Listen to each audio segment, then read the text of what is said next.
Hello lovely student, welcome. Thank you so much. তো actually আজকে আমাদের কাছে একটা ভাই জিজ্ঞেস করছে যে আসলে সফলতা কিভাবে আসে এবং কোনো ধর্ম কি কখনো কাউকে সফলতা দিতে পারে। তো সে একজন খ্রিস্ট বিশ্বাসী, তো অবশ্যই ইন দ্য নেম অফ আল্লাহ। দেখো, তো সফলতা প্রত্যেকটা ধর্মের থেকে এক এক রকমভাবে এক একটা ভাবে বোঝানো হয়, যে এক একটা সফলতা মানুষের কাছে এক এক রকম, এক একটা সফলতা মানুষের কাছে এক এক রকম হয়ে থাকে। তো মনে করো তুমি পারফেক্টলি যে সফলতার কথা বলতেছো, এখানে থ্যাঙ্কস লর্ড জিজাস বলতেছে ওল্ড টেস্টামেন্টের ভিতরে, তুমি আমাকে ডাকো। তো তুমি আমাকে কিভাবে ডাকবা? যখন কেউ কাউকে ডাকে, কারোর দেখা গেল মেহমান বা আত্মীয় স্বজন কারোর বাসায় আসে, তার গেটে আসে, তখন তার গেটে আসে কি করে? কলিং বেল চাপে। তারপর কি করে? একটা সময় সে ব্যক্তি বা তারা তাকে শনাক্ত করার পরে তারপর তাকে ভিতরে আসতে দেয় এবং তারপর তাদেরকে সেবা যত্ন বা খাই খাতির এগুলো করা হয়। তো ওল্ড টেস্টামেন্ট বাইবেলে এভাবে লেখা আছে যে তুমি কি করো? দরজা ধাক্কাও, বেথলেহেম, দরজা ধাক্কা দাও, ঠকঠক করো, ঠকঠক করো, তো তোমার ডাকে প্রভু পিতা সাড়া দিবে, তুমি যা চাইবে তোমাকে তা দেওয়া হবে। আর এঞ্জেলস তোমাদেরকে কি করে? সর্বক্ষণ তোমাদের সাথে থাকে। বাট এঞ্জেলস মানে ফ্লাইং, মানে ফ্লাইংয়ের মতো করে এঞ্জেলস কি করে? যেরকম আকাশে ফ্লাইং করা হয়, এরোপ্লেনরা ফ্লাইং করে, এক স্থান থেকে এক স্থানে চলে যায়। ডাক পাখি তারা কি বার্ড, তারাও ফ্লাইং করে, এক স্থান থেকে এক স্থানে যায়। এঞ্জেলস তারা ফ্লাইং করতেছে, সর্বক্ষণ ফ্লাইং করতেছে সারা পৃথিবীতে। তারা তাদের ফ্লাইংয়ের মাধ্যমে কি করতেছে? মানুষদেরকে পাহারা দিচ্ছে। তো সে যে ধর্মেরই হোক না কেন, এঞ্জেলস কলাম পাহারা দিচ্ছে। পবিত্র মহাগ্রন্থ আল কোরআনেও বলতেছে তোমাদের সাথে ফেরেশতা থাকে, জিন থাকে, খারাপ জিনরাও থাকে। আবার তোমার হিন্দু ধর্মে শ্যাম সন্ধ্যা আসছে যে গীতাতে এভাবে, যে তোমার যেরকম যজুর্বেদ, সামবেদ, ঋগ্বেদ, অথর্ববেদ, পদ্মপুরাণ, গরুর পুরাণ, মনে করো প্রত্যেকটা হিন্দু ধর্মের প্রত্যেকটা কিতাবের ভিতরে এক একটা কিতাবে এক এক রকমভাবে মানুষকে মেনটেনেন্স করা হয়েছে। যেরকম একটা ম্যাশিং পার্সপাতিকে যেভাবে মেনটেনেন্স করা হয়, কিতাব দ্বারাও মানুষকে কী করা হয়? মেনটেনেন্স করা হয়। যেরকম মুসলিম শরীফ, বুখারি শরীফ, তিরমিজি শরীফ মুসলমানদেরকে মেনটেনেন্স করা হয়, মুসলিমদেরকে মেনটেনেন্স করা হয়। তাই আমি একজন মুসলিম হিসেবে আমি যতটুকু বুঝতে পারি যে দেখো, তো প্রত্যেকটা ধর্মই যার যার গতিবিধির উপরে চলমান। এখানে ইসলাম ধর্মকে আল্লাহ তাআলা বোঝাচ্ছে যে ইসলামিক সাবজেক্ট অনুযায়ী বোঝানো হচ্ছে যে আল্লাহ বলতেছে যে আমি প্রত্যেকটা মুসলিম সন্তানকে তার 50,000 বছর আগে তার জীবনে যা কিছু পাবে এগুলো তাকে তাকদীর হিসেবে আমি তার কিছুর ভিতরে দিয়ে দিছি। সে যতটুক প্রয়োজন পৃথিবীতে ততটুকুই পাবে। তার স্ট্রাকচার যা কিছু ভবিষ্যৎ যা কিছু গড়ে উঠবে সেগুলোর উপরে ভিত্তি করে পৃথিবীতে গড়ে উঠবে এবং সে সেই মতেই পৃথিবীতে সর্বকিছু পাবে। বাট এবার যদি তুমি খ্রিস্ট ধর্মতে যাও তাহলে তোমাকে ওইভাবে বলতেছে তুমি চাও তোমাকে দেওয়া হবে। আর শ্যামসুন্দর বলতে, শ্যামসুন্দর কি? যেরকম কৃষ্ণকে বলা হয় মহাভারতে, কৃষ্ণকে বলা হয় যে শ্যামসুন্দর। ওনার আরেক নাম শ্যামসুন্দর, উনি এই জগতের নাথ বলা হয়, কেউ গোপাল বলে, মনে করে এক একজন এক এক নামে ডাকে, কিন্তু উনি মেন তার টপিক হচ্ছে শ্যামসুন্দর। এই কারণে সেই পুরো গ্রহের ভিতরে সে তার আলোক সজ্জা, তার হ্যাপিনেস, অলরাউন্ডার, মনে করো সব কিছুর ভিতরে তিনি আসেন, তাই তাকে শ্যামসুন্দর বলা হয়, তাকে এরকম একটা নামে ডাকা হয়েছে। তাহলে রাধা কলাম তাকে চাইছিল, কিন্তু তাকে কলাম কখনোই সে পায়নি। তো তাকে বলতেছে তোমার ভববাণীতে তোমাকে যা তোমার গতিবিধি, তোমার তাকদিরের ভিতরে যতটুক ছিল তুমি তার থেকে বেশি আমাকে কখনোই পাবা না। এটাই তোমার নিয়তি, এভাবেই তুমি পৃথিবীতে আসছো আর এভাবেই তুমি যাবা এবং তোমার যতটুক আমাকে পাওয়ার ছিল, যতটুক তুমি আশা করছিল ততটুকুই পাইছো, তার ব্যতিক্রম কোনো কিছু পাবা না। এখানে তারা বিশ্বাস করে যে তাদের ধর্মমতে তারা কৃষ্ণের কাছে যদি কিছু চাওয়ার থাকে, চাইলে কৃষ্ণ তাকে সেটা দিয়ে দেবে, মহাপ্রভু। তো তো এই জন্য বলা হচ্ছে যে জগতে তাকে ঢাকার আগে তাকে পাওয়ার আগে তোমরা যে হরিনাম যে কীর্তন করে, এখানে বলা হচ্ছে তোমরা রাধা কৃষ্ণকে ডাকবা, মানে সবার আগে তোমরা রাধার নাম নিবা, তারপর তাকে ডাকবা, তোমরা তাকে পেয়ে যাবা। তো দেখো হিন্দু ধর্ম এভাবে বোঝাচ্ছে যে তোমরা সবার আগে রাধাকে ডাকবা, রাধাকে ডাকার পরে রাধাকে পাইলে তুমি কৃষ্ণকে পাবা, আর কৃষ্ণকে যখন তুমি পাবা তখন কৃষ্ণর কাছে যা কিছু চাইবা রাধার মাধ্যমে তোমাকে তা দেওয়া হবে। তো প্রভু ঈশ্বর পিতার মাধ্যমে আমাদেরকে বলতেছে যে ওল্ড টেস্টামেন্টে যা কিছু চাবো আমাদেরকে দেওয়া হবে। আর এদিকে ইসলাম ধর্মে আমাদেরকে বলা হচ্ছে আমরা নবী করিম সাল্লাল্লাহু আলাইহি সাল্লাম আমাদেরকে যেভাবে বলে গেছে হাদিসের মাধ্যমে আমরা যদি সে কাজগুলো করি, যেরকম শবে বেরাতের সময় শবে বেরাত, তখন যদি আমরা আল্লাহর কাছে কিছু চাই নফল ইবাদতের মাধ্যমে, আল্লাহ তাআলা আমাদের যেটা না দেওয়ার ছিল, যেটা আমাদেরকে দিইনি, যদি এরকম কিছু থাকে আমরা যদি চাই আল্লাহ তাআলা আমাদেরকে দিতে পারে। হ্যাঁ, এই দিন আল্লাহ তাআলা আমাদের উপরে অনেক নিয়ামত বর্ষিত করেন, যার কারণে আমরা এগুলো পেয়ে থাকি। তার মানে আমরা তিনটে বিষয়ের উপরে পাইছি।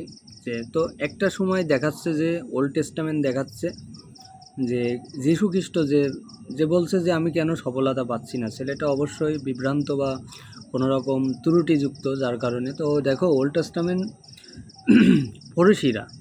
ফরিসি বা শিষ্যরা বাইবেল থেকে বলতেছে যে হে জিজাস, বলতেছে আপনার সাথে যারা থাকে, আপনার যারা শিষ্য, যারা পাস্টার, যারা পুরোহিত, তারা তো কখনো উপোস করে না। অর্থাৎ উপোসের আরেকটা হচ্ছে অ্যারাবিক হচ্ছে তোমার সিয়াম বা রোজা, আমরা যেটাকে বলি রোজা, আমরা রমজান মাসে রোজা রাখি যেরকম ইসলাম ধর্মে, সেম ইহুদিরাও কি করে 40টার মতো কি করে রোজা ওরা রাখে, ওটাকে উপোস বলে। হিন্দুরাও উপোস করে। তো এরকম মনে করে এক একটা ধর্মে এক একভাবে আসছে। তো বলতেছে যে হে জিজাস, হ্যাঁ, আপনার সাথে যে পাস্টার আছে, যে পুরোহিত আছে, তারা তো কখনো কি করে না, তারা তো উপোস করে না। তখন জিজাস তাদেরকে বলতেছে ও হ্যালো, তোমরা কনফার্ম নেই তো? কনফার্ম আমি তোমাদেরকে দিচ্ছি, হ্যাঁ, তোমাদেরকে রিভার্স দিচ্ছি, অর্থাৎ ফার্স্ট প্রেজেন্ট ফিউচার। দেখো আমি সর্বক্ষণ, আমি আলফা, আমি ওমেগা, আমি সবসময় থাকবো। আর তোমাদেরকে আমি একটা কথা বলতেছি, আমি যতক্ষণ আছি, মানে তোমরা তো কোনো যা কিছু করতেছো, তোমাদেরকে একটা উপমা দিচ্ছি। উপমা কি? পারফেক্টলি উপমা দিচ্ছে যে এরকম যে বর যখন কোনো বিয়ে বাড়িতে আসে বিয়ে করার জন্য, কনেকে নেওয়ার জন্য, তখন বরের সাথে যারা আসে তারা কি খাবার খায়? তখন বলতেছে হ্যাঁ, তারা তো খাবার খায় প্রভু, তারা তো খাবার খায়। তা বলতেছে তারা যদি খাবার খায়, তারা যদি খাবার খেতে থাকে, তাহলে তারা যতক্ষণ খাবার খাচ্ছে, তারা তো একটা সময় খাবার খাচ্ছে এই কারণে যে তারা বরের সাথে আসছে, তারা সব কিছু স্পেশালিস্ট পাচ্ছে, তাই খাচ্ছে। তো আমি যতক্ষণ আছি তারা খাবে, যখন আমি থাকবো না তখন তারা আর খাবে না। দেখো বলতেছে কি, যখন আমি থাকবো না তখন আর তারা খাবে না।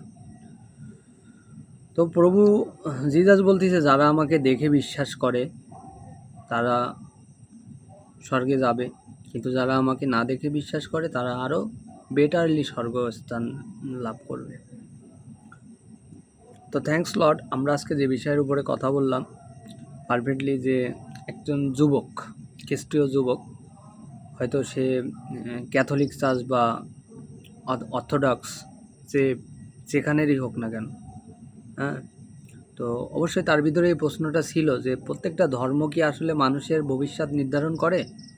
হ্যাঁ, প্রত্যেকটা ধর্মই মানুষের ভবিষ্যৎ আল্লাহ তাআলা কলাম নির্ধারণ করে দিয়েছে। দেখো আমি ইসলাম ধর্ম মত অনুসারে, আমার ভাষায় আমি আমার বুক অর্থাৎ আমার কোরআনকে আমি বিশ্বাস করি। আর কোরআন এই কারণে বিশ্বাস করি, দেখো যে পারফেক্টলি কোরআন আমাদেরকে, যে বর্তমান যে এআই ইন্টারনেট প্রযুক্তি বা এআই যুগ, যেটা যাই বলো না কেন, যেখানে আমাদের নবী করিম সাল্লাল্লাহু আলাইহি ওয়াসাল্লাম আলোর গতিতে বুরাকে করে আল্লাহর সাথে দেখা করছে, অর্থাৎ দিদার করছে, সাক্ষাৎ করছে।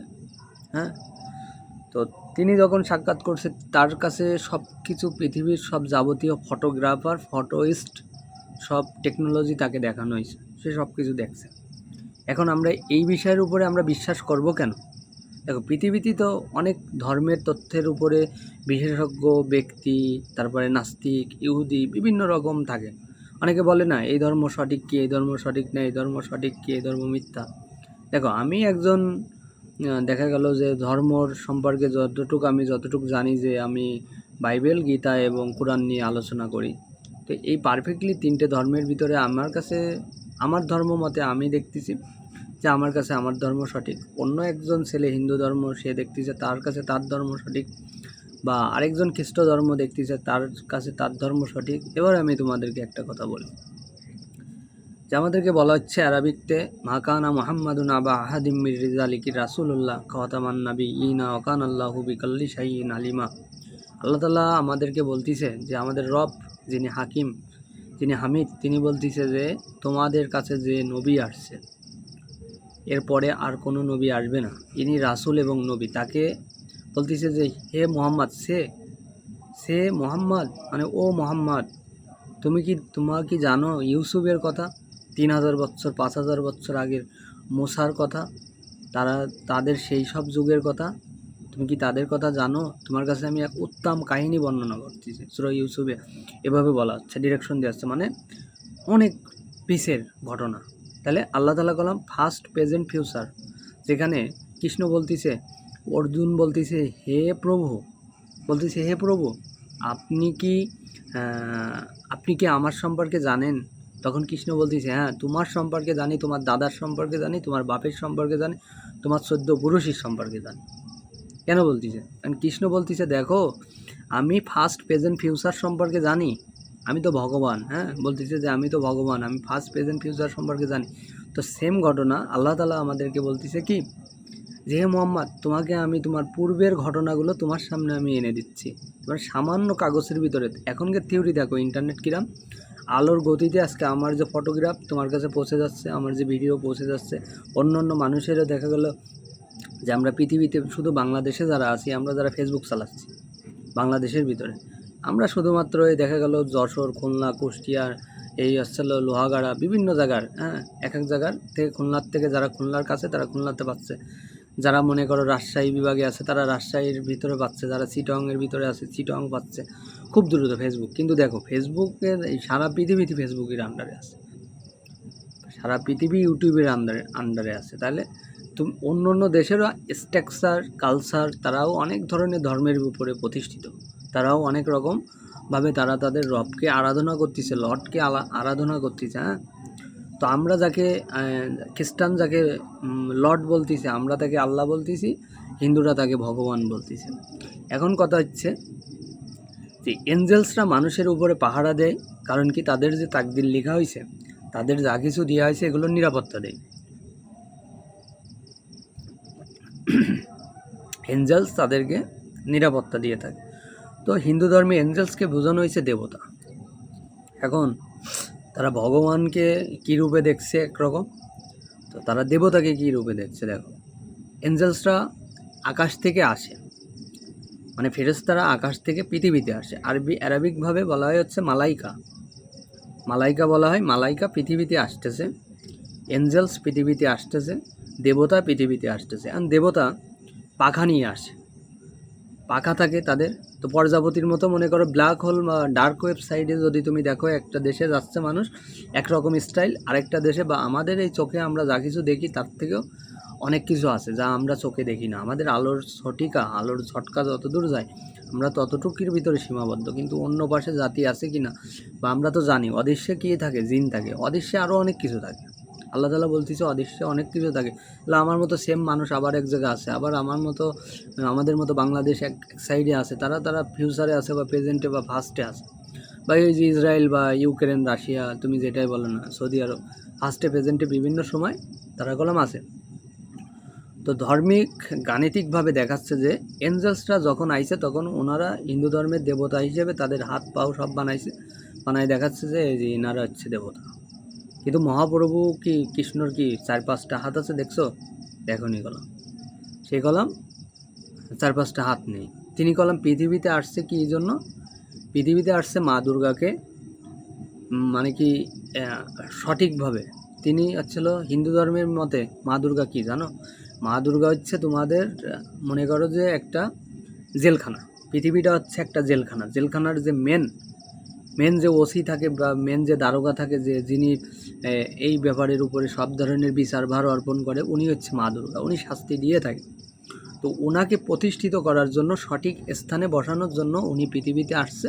আসার পরে আবার উনি পৃথিবী থেকে চলে গেছে, তারকা নগরী নির্মাণ করছে, অনেক কিছু তৈরি করে গেছে। যারা মহাভারতের উপরে পড়াশোনা করছে, যারা এই বিষয়ে বিশেষজ্ঞ, তারা কলাম জানে। তো তোমাকে ওই এঞ্জেলসরা তোমাকে এভাবে পাহারা দিচ্ছে, পাহারা দিয়ে তোমাদেরকে একটা স্ট্রাকচারের উপরে আনছে, তাদেরকে এভাবে দেখানো হয়েছে। খ্রিস্টান ধর্মেও বলা হচ্ছে যে তোমরা দরজা ঠাকঠাক করো, তোমাদের প্রভু সবসময় তোমাদের জন্য সাড়া দিবে। দ্বিতীয়ত, তোমরা যদি সাড়া নাও দেয়, তুমি কি করো, তোমাদেরকে এঞ্জেলস তোমাদেরকে পাহারা দিচ্ছে। আল্লাহ তালাও আমাদেরকে বলতেছে আমাদের উপরে জিন আছে, আমাদের উপরে খারাপ জিনও আছে, ফেরেস্তারাও আছে। আবার আমাদের দুই কান্দে কি আছে, দুইটা ফেরেস্তা আছে, মুনকার নেকির আছে, তারা আমাদের সর্বক্ষণ লিখতেছে আমরা কে কী করতেছি দুনিয়াতে, কার কতটুকু কাজ, সব একসময় দেখানো হবে ফিউচারে। তো নবী করিম সাল্লাহ সাল্লাম কলাম এইসব টেকনোলজির উপরে হেভি উন্নত ছিলেন এবং জানছেন, বিদায় তার নাম পাইছে। তো hello lovely student, welcome, thank you so much. তো আমরা আজকে দেখলাম যে তাকদির বা মহাসাফল্য আল্লাহ তালা কীভাবে দেখাচ্ছে আমাদের কোরআন থেকে, মহাসাফল্য বাইবেল থেকে কিভাবে দেখাচ্ছে, এবং হিন্দু ধর্ম থেকে কিভাবে দেখাচ্ছে। আমরা তিনটে ধর্ম পাঠ দেখালাম। আসলে ধর্মগ্রন্থই বলতেছি একমাত্র আল্লাহ তালা নিজেই, লর্ড ভগবান, উনি যেই হোক না কেন, উনি আমাদেরকে সর্বক্ষণভাবে দিয়ে যাচ্ছে। কিন্তু দেখো, যেসব বিজ্ঞানিকরা, যেরকম নিউটন, আইনস্টাইন, এনারা আল্লাহকে বিশ্বাস করছিল, এই জন্য দেখো ওনারা কলাম বড় বড় বিজ্ঞানিক হয়ে গেছে। আবার দেখো স্টিফেন হকিং, উনি কলাম আমাদের নবীজি সম্পর্কে অনেক কিছু বলছেন। হ্যাঁ, ওনার শেষের পাতা কিছু খণ্ড, কিছু কথা আছে যেখানে নবী করিম সাল্লাহ আসলাম সম্পর্কে বলছে যে সে একমাত্র মহামানব যিনি পারে যে ফার্স্ট প্রেজেন্ট ফিউচারকে উল্টাপাল্টা করতে, বলে গেছে। কিন্তু উনি কলাম আল্লাহর উপরে বিশ্বাস করিনি। কিন্তু তোমরা তো দেখছো স্টিফেন হকিংয়েরও গুরুত্ব কতটুকু, বা পৃথিবীতে ওই নিউটন, আইনস্টাইন, এনাদের গুরুত্বটা কতটুকু। তো যে আল্লাহকে বিশ্বাস করে, সে যে ধর্মেরই হোক না কেন, সে তার যদি লর্ডকে বিশ্বাস করে, তো তার ভগবানকে যদি সে বিশ্বাস করে, অবশ্যই সে তার মতো করে সে গুরুত্ব পাবে এবং সে সেভাবেই বেড়ে উঠবে এবং সে তার স্ট্রাকচার নিয়ে বেড়ে উঠবে। কিন্তু দেখো, ইসলাম আমাদেরকে জানাচ্ছে এটা যে ইসলাম কলাম একটা সময় মানে কি ছিলই না, কিন্তু নবী করিম সাল্লাহ আসলাম কলাম সেই ইসলামকে জাগ্রত করে ফেলছে। কিন্তু ইসলামটা যখন প্রথম থেকে ছিল, যে অনেক জাতি ছিল, তোমরা যদি হিস্টোরিক্যাল স্ট্রাকচার দেখো, প্রথম আল্লাহ তাআলা কলাম প্রথম থেকে মুসলমানদের একটা স্ট্রাকচার পৃথিবীর বুকে আদম আলাইহিস সালাম থেকে স্ট্রাকচারটা নামছে, তখন থেকে মুসলিমরা ছিল। কিন্তু আস্তে আস্তে শিরকের পথে, বেদাতের দিকে, আর শয়তান তো বসে নেই, যাকে বিভিন্ন ধর্মে বিভিন্নভাবে বলা হচ্ছে। হ্যাঁ, ইসলাম ধর্মে দেখা গেলো বলা হচ্ছে তাগুত, বাইবেলে বলা হচ্ছে ডানিয়েলের আরেকটা রূপ, যে শয়তানের যে আরেকটা রূপ দেখানো হচ্ছে, আত্মাকে বোঝানো হচ্ছে, যে হিন্দু ধর্মেও বোঝানো হচ্ছে।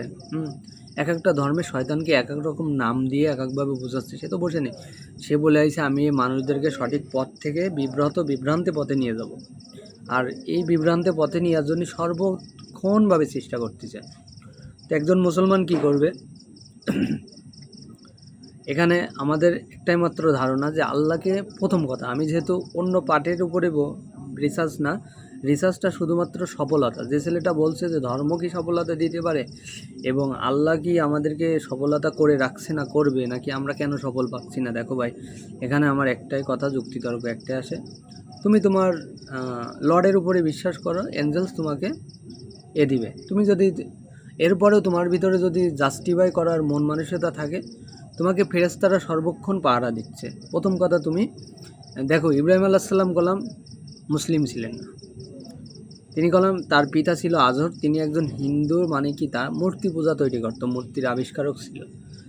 ও তিনি যখন এগুলো বানাচ্ছে, এই সমস্ত বিভিন্ন রকম মূর্তি, তো তখন সে ভাবতেছে যে এই মূর্তিগুলো আমাদের দেবতা বা আমাদের রব বা হতে পারে না। হ্যাঁ, তো তখন সে একটা সময় দেখছে যে তখন কলাম ইসলাম তার কাছে এভাবে ছিল না, কোরআন তার কাছে নেই। সে দেখা গেল যে জাবর কিতাবের, তো তোমার হচ্ছে তাওরাত, জাবর, এঞ্জেলস, এই চারটে কিতাব, কোরআন, এগুলো পৃথিবীতে বড় কিতাব। তো এক একটা কিতাব মনে করো এক একভাবে এক এক ধর্মের ভিতরে সবাই লিখছে, কম বেশি টুকটাক লিখে এক একটা ধর্ম এক এক রকম করে ফেলছে। কিন্তু কোরআনে আল্লাহ তাআলা বলতেছে, প্রথম থেকে শেষ পর্যন্ত বলতেছে, না ফার্স্টে, না প্রেজেন্টে, না ফিউচারে তুমি এর ভিতরে কোনো অনুরূপ একটা অক্ষরও তুমি বাদ দিতে পারবে না। আর বলেছে দেখো এই যে টেকনোলজি, আমি মোহাম্মদ সাল্লাল্লাহু আলাইহি ওয়াসাল্লামের কাছে, হে মোহাম্মদ তোমার কাছে আমি এমন এক টেকনোলজি দিয়ে দিচ্ছি যা 5000 বছর আগের কাহিনী বা তারও আগের কাহিনী তুমি কি জানতে চাও? যখন আমি মহাশূন্যে ছিলাম, যা কিছু ছিল না, আবিষ্কার হয়নি, সে সময়ের ঘটনাও আল্লাহ তাআলা টেকনোলজি এমন অক্ষরের মাধ্যমে, কি আরবিক অক্ষরের মাধ্যমে মানুষের কাছে পৌঁছে দিয়েছে। তো সায়েন্টিস্টও ভাবতেছে যে আসলে এভাবে সম্ভব। তো আল্লাহ তাআলা বলছে যে ওনার মাধ্যমেই মুসলমান কী পাবে? জান্নাত পাবে। তাহলে নবী করিম সাল্লাল্লাহু আলাইহি ওয়াসাল্লামের মাধ্যমে আমরা কী পাবো? মুসলমান জান্নাত পাবো। এখন যার যার ধর্মভাই তার কাছে জ্ঞান আল্লাহ তাআলা মানুষকে সবভাবে দিয়েছেন। তো এখন তোমার যদি মন চায় তুমি কোনটা করবা, কোন জ্ঞানের মাধ্যমে তুমি কোন পথ বেছে নিবা, এটা সম্পূর্ণ তোমার উপরে নির্ভর করবে। যেরকম ইব্রাহিম আলাইহিস সালামের উপরে নির্ভর করছে, সে তার রবকে খুঁজে নিয়েছে এবং বলতেছে সে মুসলমানদের অন্তর্ভুক্ত। আর আমাদের মুসলমানদেরকে বলতেছে, নবী হযরত মুহাম্মদ সাল্লাল্লাহু আলাইহি ওয়াসাল্লামকে বলতেছে তুমি ইব্রাহিমের ধর্মদর্শকে অনুসরণ করো, সে মুশরিক ছিল না। অর্থাৎ আমরা অনেক পার্ট আছে, আমার তো অনেক বাইবেল সম্পর্কে অনেক বলা আছে, অনেক ভিডিও আছে, গীতা সম্পর্কে অনেক ভিডিও আছে, যজুর্বেদ, সামবেদ, ঋগ্বেদ, অনেক ভিডিও আছে। এক একটা ফলোয়ার্স সিস্টেম এক এক রকম, এক একভাবে মনে করো আমার এক একটা গাইডলাইন থাকে। তো থ্যাংক ইউ সো মাচ। তো অবশ্যই আমাদের বুদ্ধি, মাথা এবং মেধা চিন্তা দিয়ে আমাদের বোঝা লাগবে যে আমরা কোন তাকদীরের ভিতরে আছি এবং আমাদের ওসিলা কি, আমরা পৃথিবীতে কেন আসছি, আমাদের সফলতা আসলে মূল সফলতা কোনটা, এটা খুঁজে বের করা। তো অবশ্যই কারো কোনো প্রশ্ন থাকলে কমেন্টে বলে যাবেন এবং সফলতা মূল কোনটা এটাও লিখে যাবেন যে কোন ধর্মের জন্য আমরা সফলতা পাবো কি পাবো না। তো better the suggestion. Thank you.